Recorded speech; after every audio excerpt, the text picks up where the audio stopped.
ప్రియమైన వారలారా, ప్రభువైన యేసుక్రీస్తు నామములో మీ అందరికీ నా హృదయపూర్వక వందనాలు. ఈరోజు మనం యోహాను సువార్త 14వ అధ్యాయములోని 6వ వచనాన్ని క్లుప్తంగా పరిశీలిద్దాం.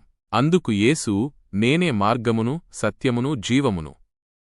నా ద్వారా తప్ప తండ్రి యొద్దకు ఎవడునూ రాడు. ఇక్కడ యేసు స్వయంగా పలుకుతున్న మాటలివి. ఆయన తన శిష్యులతో స్పష్టంగా చెప్తున్నాడు, నేనే మార్గమును సత్యమును జీవమును. ఈ ఒక్క వచనంలోనే యేసు 3 ప్రాముఖ్యమైన విషయాలను మనకు తెలియజేస్తున్నాడు. మొదటిది, ఆయన మార్గము. మన జీవిత ప్రయాణంలో దేవుని వద్దకు చేరుకోవడానికి సరైన దారి ఎక్కడ ఉంది అని మనం తరచుగా ఆలోచిస్తాం. యేసు చెప్తున్నాడు, ఆ మార్గం ఆయనే. వేరే దారులు మనలను గమ్యానికి చేర్చలేవు. ఆయన ద్వారా మాత్రమే మనం పరలోకపు తండ్రిని చేరుకోగలం. రెండవది, ఆయన సత్యము.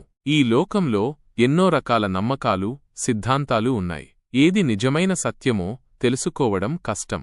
కాని యేసుక్రీస్తు స్వయంగా సత్యమయున్నాడు. ఆయన మాటలు సత్యమైనవి. ఆయన జీవితం సత్యానికి నిదర్శనం. ఆయనలో మనకు నిజమైన జ్ఞానం మరియు వెలుగు లభిస్తాయి. మూడవది, ఆయన జీవము. మనందరికీ నిజమైన, శాశ్వతమైన జీవితం కావాలి. యేసు చెప్తున్నాడు, ఆ జీవం ఆయనలోనే ఉంది. ఆయన మరణాన్ని జయించి తిరిగి లేచాడు. ఆయనను విశ్వసించేవారికి నిత్యజీవాన్ని వాగ్దానం చేస్తున్నాడు.